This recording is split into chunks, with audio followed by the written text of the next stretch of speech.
Hello, welcome back. It's the end of October, which means that I have to decide what I'm gonna read in November. Normally, my TBR picking process is kind of random. I just look at my TBR card here, and then I look at my Goodreads to be read list and just randomly decide which books I'm most interested in reading.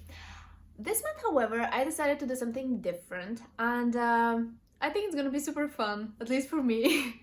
I hope it's fun for you too. So, what I did was I wrote down the titles of all the books that I was interested in reading, and I put them here in a bowl, and I'm just gonna draw a few books. Now, there are 20 books inside that bowl, and most of them are fantasy. I've got 2 historical romances, and I've got around 5 mysteries. Some of them are Agatha Christie, and some of them are the new Hercule Poirot mysteries by Sophie Hannah.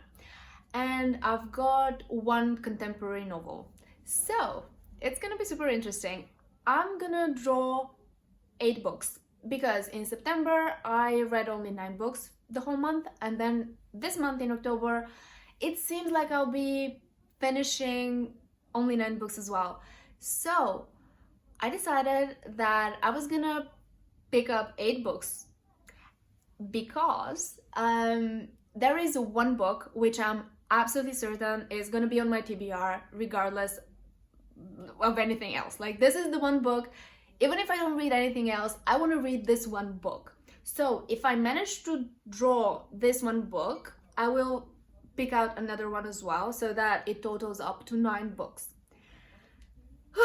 Now, without further ado, let's start. I'm super excited about this, you guys. Like, super excited. So, let's see. Number 1. Okay, so this is Why Didn't They Ask Evans? This is an Agatha Christie standalone. Since I finished her Miss Marple series, and I also finished, I still have 1 Hercule Poirot book, the final one, but I'm very hesitant. Like, I don't want to read it because then it's gonna be over. So I'm slowly making my way through her standalone list, and this is one of the standalone mysteries. So, Why Didn't They Ask Evans? Number 2.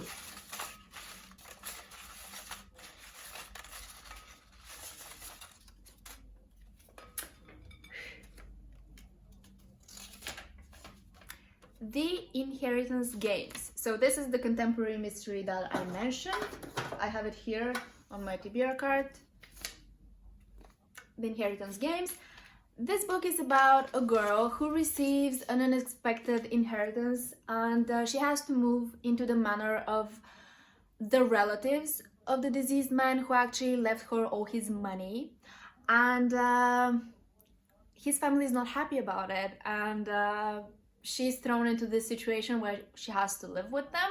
So it's gonna be quite interesting. I don't know what the main twist is gonna be, but I suppose that there is gonna be a romantic subplot as well, because like, I see a lot of young people here on the cover, and I think it said something on the back, but whatever. It's gonna be a mystery, so I'm super excited about it. Number 3.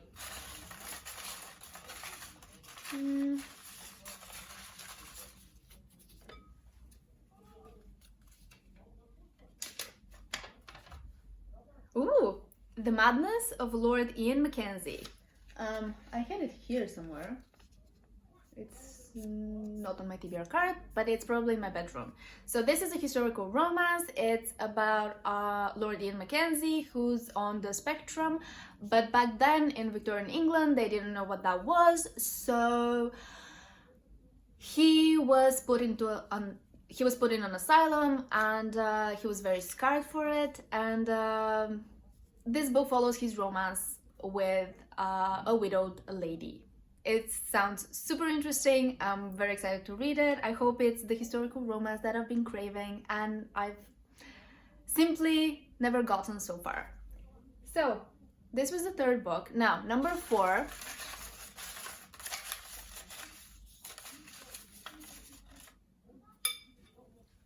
Let's see.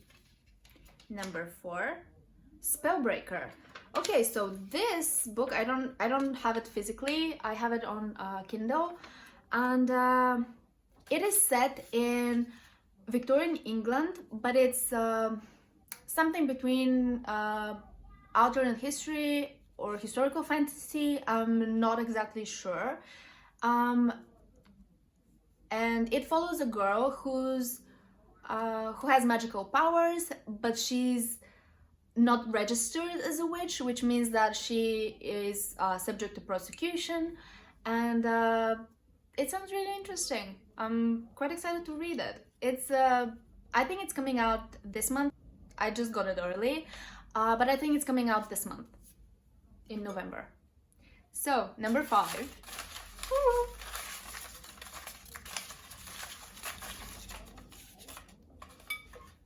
Number 5. A Kingdom of Flesh and Fire.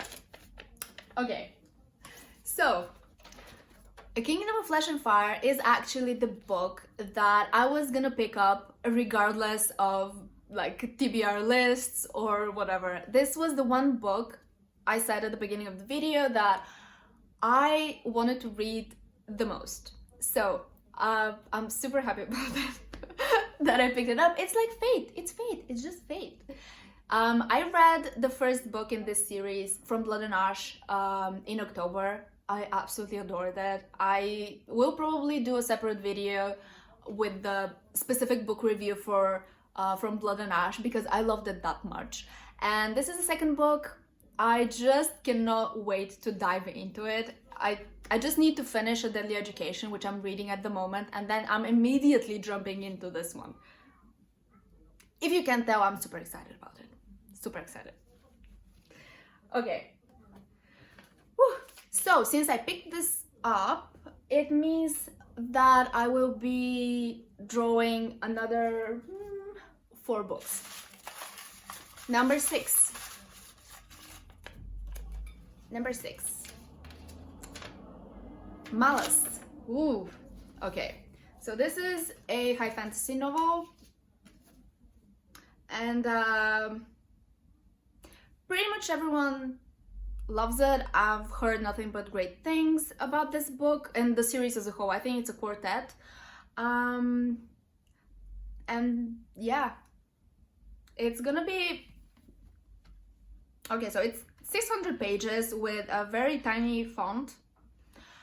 So it's gonna take me a while to read it, probably, but super excited about this one. Now, number 7.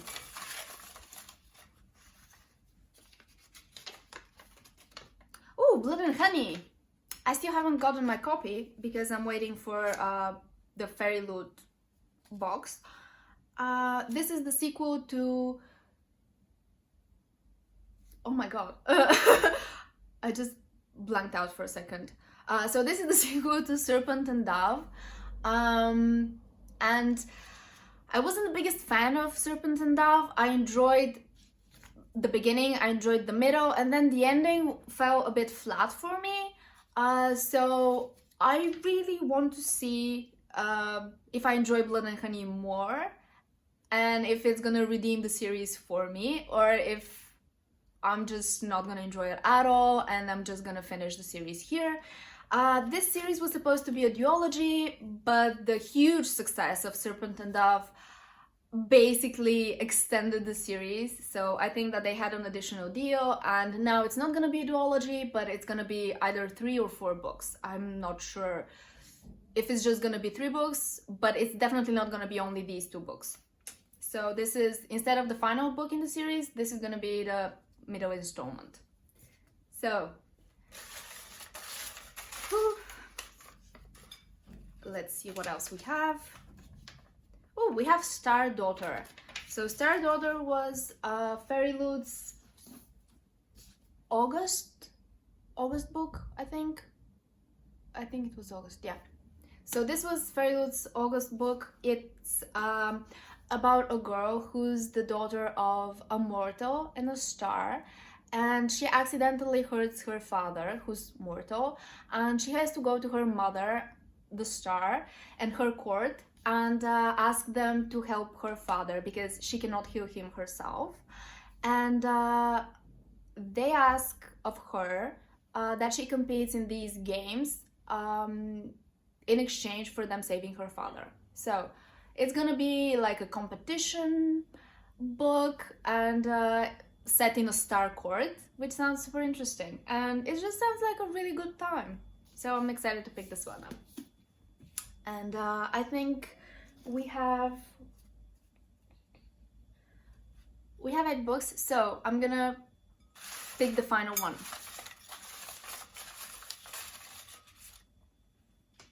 Okay. Ooh, it's Death Comes as the End, and this is another Agatha Christie standalone, and as far as I know, this is the only book that she wrote that's set in ancient Egypt. All her other books are set in like her contemporary time, but this one is set in ancient Egypt. I'm sure that it's gonna be very good because she was married to an archaeologist and she has spent a lot of time at digs in, I'm pretty sure that mainly in Mesopotamia, but she might have been to Egypt as well. So I'm super excited about this.